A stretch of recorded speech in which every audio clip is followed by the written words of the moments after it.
अब हम polar form का या इस तरह से रिप्रेजेंटेशन है, इससे कुछ करंट भी निकालेंगे।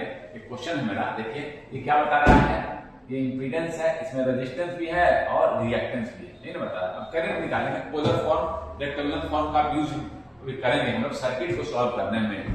यहाँ ध्यान दीजिए,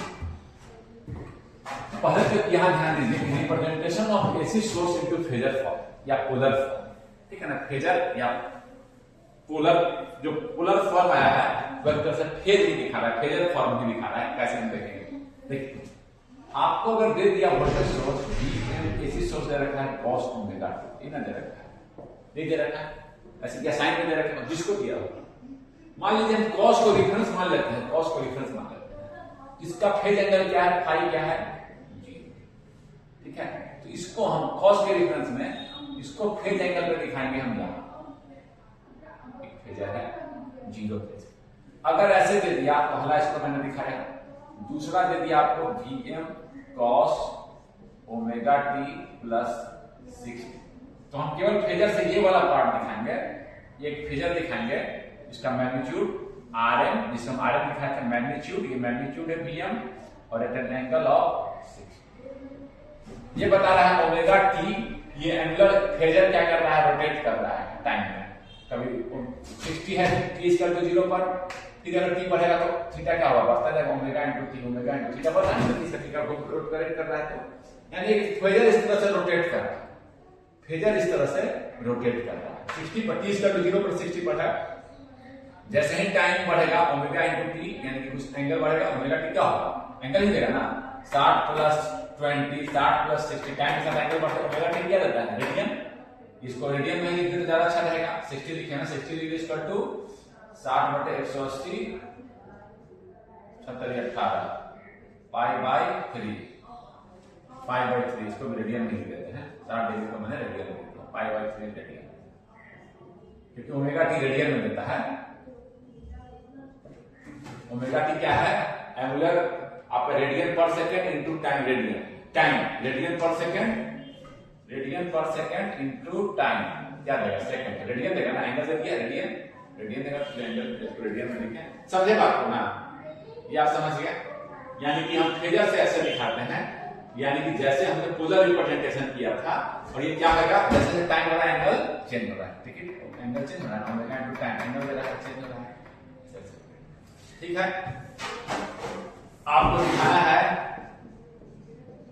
Vm cos omega T plus pi by 2, यहां इसको देखते पाई बाय 2 है, इसको हम यहां लिखेंगे, मैं अलग अलग दिखा देता हूं।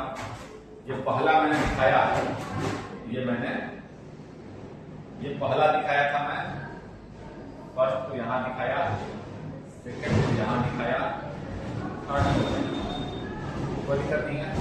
इस तरह से हम फेजर से दिखा सकते हैं, ठीक है ना। जब हम फेजर से दिखाते हैं तो सीधे सीधे लिख देते हैं Vm, मान लीजिए cos ओमेगा टी प्लस 60, इसको लिख देंगे हम सीधे फेजर फॉर्म में, Vm एट एन एंगल 60 या पाई बाई, ये तो दूसरा ऑप्शन दे रहे थे, हो गया ना, पाई बाई 3, 60 को ऐसे लिख सकते हैं Vm 180 बटे 3, 3 छक 18, 180 degree equal to pi radian, इसमें निकालना है पाई बटे 180, ठीक है ना।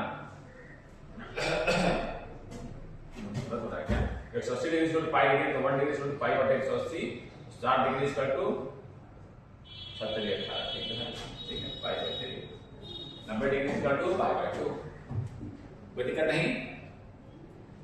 इसी को मैं वहां कोई दिक्कत नहीं। एक चीज और मैं बता देना चाहता हूं, मान लीजिए Vm cos ओमेगा टी दे दिया और यही बगल में लिख दिया कि Vm sin ओमेगा टी, अगर आप इसको रेफरेंस मान लिए हैं तो ये दोनों अभी ऐसा नहीं कहते कि हम फेज 0 है दोनों सेम लाइन पर दिखा देंगे। साइन और ओमेगा क्या होता है कि साइन और थीटा में क्या लिख सकते हैं, साइन और ओमेगा में किसका कितने का अंतर होता है, 90 डिग्री का, 90 plus theta equal to sine 90 plus theta equal to cos theta, sine 90 plus theta second quadrant में sine 90 plus theta equal to cos theta, sine 90 plus theta equal to cos theta, ऐसे समझे। या हम कहते हैं इसको, ये देखिए दोनों सेम फेज में नहीं है साइन और cos, ये मैं कहना चाहता हूं, दोनों को एक साथ नहीं दिखाने, साइन इसको कैसे लिख सकते हैं कॉस में? कॉस में ऐसे लिख सकते हैं, कॉस साइन है, कॉस में लिखना है कॉस 90 प्लस थीटा पॉजिटिव जाएगा। आप ऐसे लिख सकते हैं, आप इसको लिख सकते हैं 90 माइनस कॉस 90 माइनस थीटा, ये कॉस 90 माइनस थीटा, लिख सकते हैं इसको Vm कॉस, माइनस को बाहर के कॉस माइनस थीटा, इसको कॉस थीटा, ये दोनों में π/2 का अंतर है। यानी ये इसको दिखाएं, इसको अगर रेफरेंस ले लिए हैं तो ये कहां है, π/2 नीचे दिखाएंगे। समझ गए? तो साइन थीटा क्या कर रहा है, कॉस थीटा से क्या है 90 डिग्री लैग कर रहा है। दोनों को एक में रिप्रेजेंट कर दिए, तब दिखा कॉस थीटा लीड करता है। देखिए ना, कॉस थीटा ये है और साइन थीटा क्या करता है, कॉस थीटा लैग करता है। 0 पर देखिए 90 डिग्री वाला वैल्यू लिए हुए है, साइन 0 कॉस 0 1 होता है और ये क्या होता है 0 होता है। 90 डिग्री का वैल्यू कॉस वाला क्या होता है, लीड ना करेगा, लीड कर रहा है, लेकिन कॉस वाला लीड कर रहा है, लैग कर रहा है। ये आप देखिए सर, ये कैसे लिखते हैं 90 माइनस थीटा, ऐसा लिखते हैं। देखिएगा एक चीज और ये बताएंगे यहाँ पर जो थीटा है, ये अगर थीटा है तो ये क्या हो जाएगा 90 माइनस थीटा होगा ना, 90 माइनस थीटा होगा। तो हम क्या करेंगे, साइन थीटा क्या है अगर p/h, समझ लीजिए कैसे कन्वर्ट किए, p/h, तो cos 90 माइनस थीटा क्या होगा, ये हो गया 90 माइनस, यहां से देखिए 90 माइनस थीटा ये वाला एंगल है, cos 90 माइनस थीटा क्या होता है b/h, यही ना, b क्या है, p है, तो दोनों बराबर हो गया। साइन थीटा इक्वल टू होता है cos 90 माइनस थीटा, प्रूफ कर दिए हैं। cos theta is equal to क्या है b/h, अब देखिए, और साइन 90 माइनस थीटा करेंगे तो क्या आएगा, यहां चले जाएंगे, इस यहां पर ये वाला एंगल है, ये वाला हो गया साइन 90 माइनस थीटा, इस ट्रायंगल में ये एंगल है, sine theta equal to p/h, यहां इसका p देखिए यही है, यही ना p हो गया, b ही p बन गया इसका, ये भी आ गया, यही लेंथ b/h, ये p है, sine theta equal to p/h, ये इस थीटा की बात कर रहा हूं, ये थीटा मेरा बन गया, तो p b/h, यानी कि cos theta equal to sine 90 minus, यही मैंने किया। इसको क्या किया, साइन थीटा था cos में लिखना था तो 90 माइनस थीटा कर दिया, ये ध्यान रखिएगा 90 माइनस थीटा। अब देखिए, अब मेरा ये ओमेगा टी माइनस में इसको पॉजिटिव करना चाह रहा है, इसको पॉजिटिव करना चाह रहा है, ओमेगा टी यहां पॉजिटिव है, यहां नेगेटिव हो गया, तो हम क्या किए, माइनस को बाहर कर दें। अब इसको अब डायरेक्ट लिख दिए, आप समझ लीजिए इसको, हम क्या किए, माइनस को बाहर कर दिए, माइनस बाहर कर दिए तो Vm cos माइनस को अगर कॉमन लेते हैं, यहां से cos को माइनस कॉमन ले लेंगे, इसमें से एंगल में कॉमन लिए, एंगल में बाहर किए, बाहर नहीं ले गए, यहीं से बाहर किए, ओमेगा टी माइनस π/2, और cos minus theta equal to cos theta ही होता है, इसीलिए ओमेगा टी माइनस π। समझे बात को, cos minus theta equal to cos theta ही होता है। तो माइनस हटा भी दिए ना, ये चीज और ये चीज बराबर है, एक माइनस इसमें हम लगा भी दें, अंदर में एक माइनस लगा दें, माइनस थीटा भी कर देते, बात बराबर ही होगा। इसको माइनस अगर हम ये कहना चाह रहे हैं कि माइनस इसमें एक्स्ट्रा लगा भी दे तो ये और ये बराबर, समझे ना। देखिए माइनस लगा दिए, हम कह सकते हैं कि अब क्या किए, माइनस हटा दिए, इसमें से माइनस कॉमन निकाले, ओमेगा टी माइनस π/2, बस ये और ये बराबर है।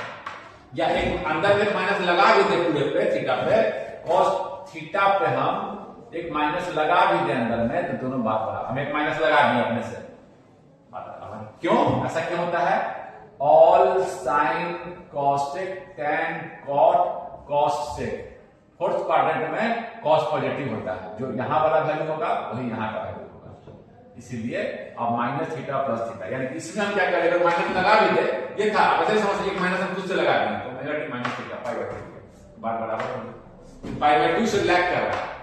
यहां ध्यान दीजिएगा, ओमेगा टी को पॉजिटिव करके ही देखिएगा, समझ गए बात को, यानी कि ये और ये हम ऐसे दिखाएंगे, फिर इसको कहां दिखाएंगे, अगर इसको रेफरेंस ले लिए तो ये मेरा चौथा, अगर मान लीजिए इसको कहां दिखाएंगे हम, इसको दिखाएंगे हम नीचे π/2 लैग कर रहा है, ये मेरा इसका cos रेफरेंस है, तो ये है मेरा, मान लीजिए इसको 4 से दे देते हैं, sin थीटा को ये मान, कैसे समझे, sin को cos में कन्वर्ट कर दिए, और फिर देखेंगे तो मेरा ओमेगा टी माइनस हो गया, इसको पॉजिटिव करना है, एक माइनस लगा भी दे हम, cos माइनस थीटा और cos थीटा पॉजिटिव ही होता है, सेम होता है।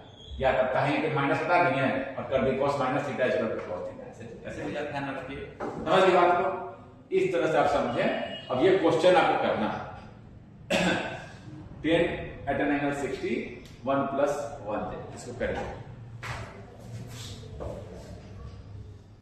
हाँ, अब कह रहा है कि इसके थ्रू करंट निकालना है। ये कॉम्प्लेक्स है, रेक्टेंगुलर फॉर्म में है, ये आपका क्या है, पोलर फॉर्म में मैंने दिया। यानी कि आप कह सकते हैं इसको मान लीजिए कि हम कॉस के फॉर्म में लिखे तो ऐसे लिखा हुआ है, इस चीज को हम ऐसे लिखते हैं, कोई दिक्कत नहीं है। ये वाला पार्ट और कोई दिक्कत नहीं है। अब कह रहा है कि इसको निकालिए। ये पोलर फॉर्म में है, ये आपका impedance is in the form of rectangular form. How to calculate?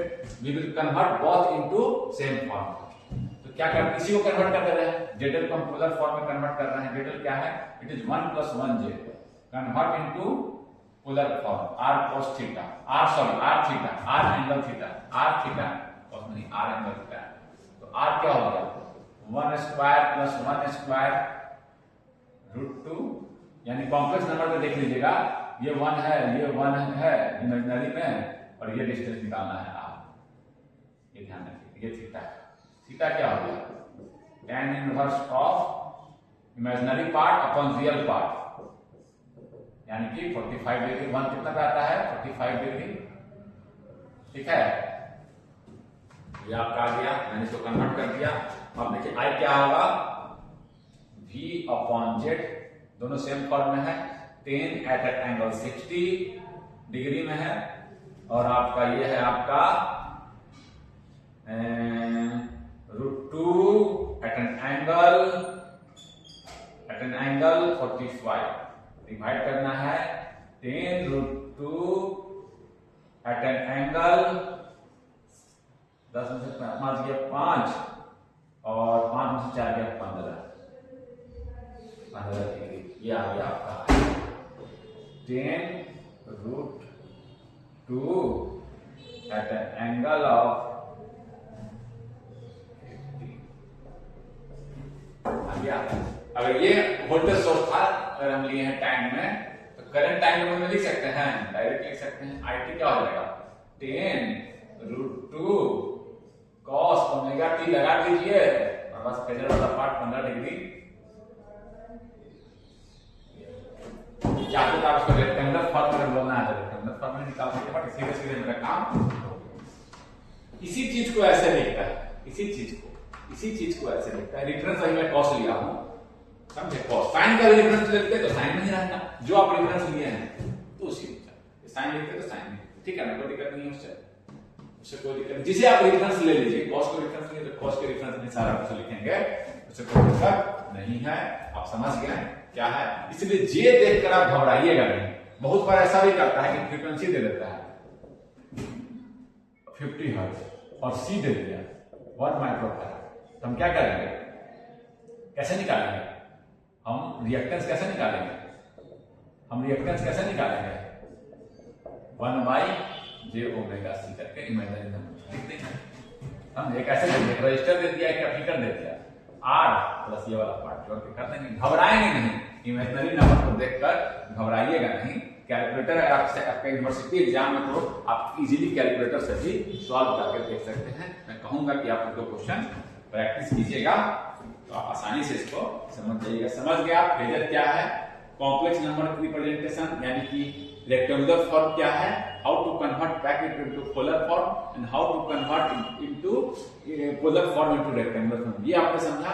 What are the advantages of representation in this form. आप देख रहे हैं कैसे सिंप्लीफिकेशन, डिवाइड करना तो बिल्कुल आसान है, ऐड करना भी, मल्टीप्लाई करना भी पोलर फॉर्म में आसान है। देखिए डिवाइड मैंने किया, तो दिस आपको समझ में आया।